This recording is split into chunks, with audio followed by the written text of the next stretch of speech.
Hey guys, welcome back. I'll be talking theories for the new movie Spider-Man No Way Home. Finally, we will quickly do recommended comics. But before that, sorry I haven't been posting videos. Exams, Oh, okay. The new published comics that are completely recommended if you are an unexperienced reader. First up, Hawkeye, Freefall, spine-tingling Spider-Man Infinity, and the death of Doctor Strange and an amazing Spider-Man. Okay, now let's continue. There may be a concept of Peter Parker getting nightmares because in most of the comics, even today, Spider-Man has had nightmares and scary experiences. This is the conveyance of his sad side to the character, which we need to see with Tom Holland's Spider-Man. Yeah, sure, Uncle Ben gone, Tony Stark gone, but the other Spider-Man, their best friends or villains, which you could argue Ned will become Hobgoblin, but not for a very long time. And people saying when MJ falls in the trailer and Peter doesn't go for Ned and then he becomes Hobgoblin, I doubt it 100%. Ned isn't that type of character. He's a teen that still needs maturing. But hey, I feel we need more time with the character before he becomes Hobgoblin, although there is that possibility still. But it still doesn't make sense to just throw it in there. Now back to Tom's Peter not suiting the comic character.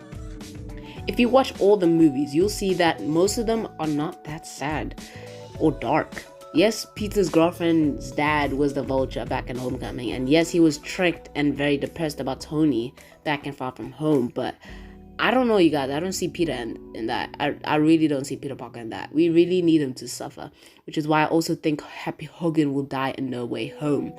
Remember in No Way Home official and teaser trailer, Happy was being attacked, and if you link it with these two other scenes, I am almost confident that Happy will die.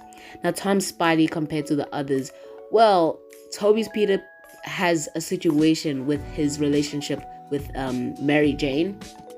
Toby's Peter had most of his friends and family betray him. He had also ruined his life because of the symbiote. He has responsibility over the consequences of his actions, which he then learns at the time that at the end, that line, with great power comes great responsibility.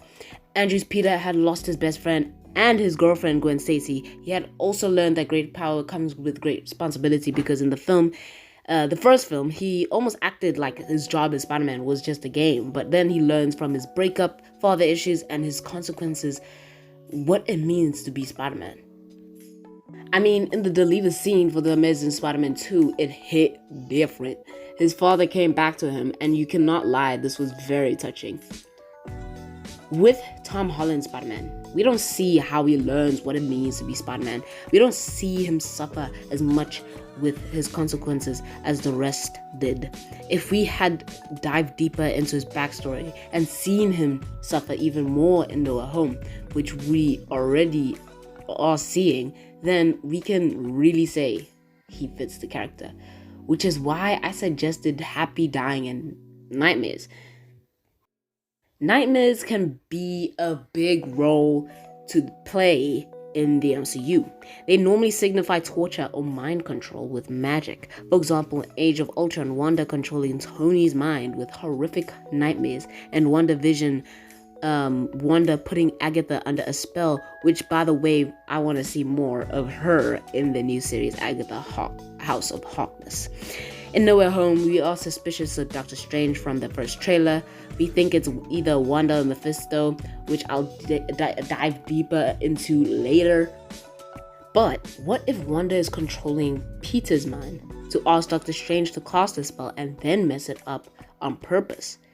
Maybe Wanda will give Peter nightmares of Tony, Mysterio, and his future as Spider-Man, which manipulates him to ask Doctor Strange to help him. The collapse of the multiverse would make it easier for her to find her children, which we know from the end of WandaVision. Now, why Peter will, I don't know. I mean, if Wanda tried to control Doctor Strange's mind, he would be more resistant to the spell because, I mean, he is the Sorcerer Supreme after all. Now, yes, in WandaVision, they said that the Scarlet Witch's power exceed those of the Sorcerer Supreme, but don't you think it would be easier for Wanda to manipulate a teenager who's going through a lot at the moment?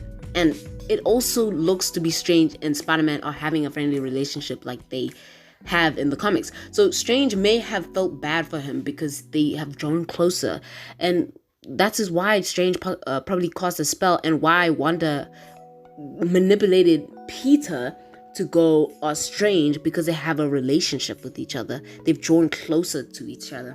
This could be a good strat on Wanda's hand, but also for Mephisto, not Mysterio, Mephisto.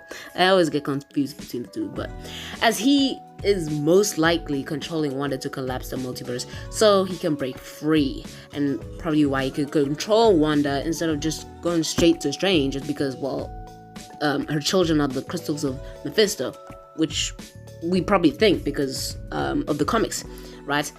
But Mephisto, well, we don't know where he is in the MCU, but we all are suspecting that he's coming from a different dimension.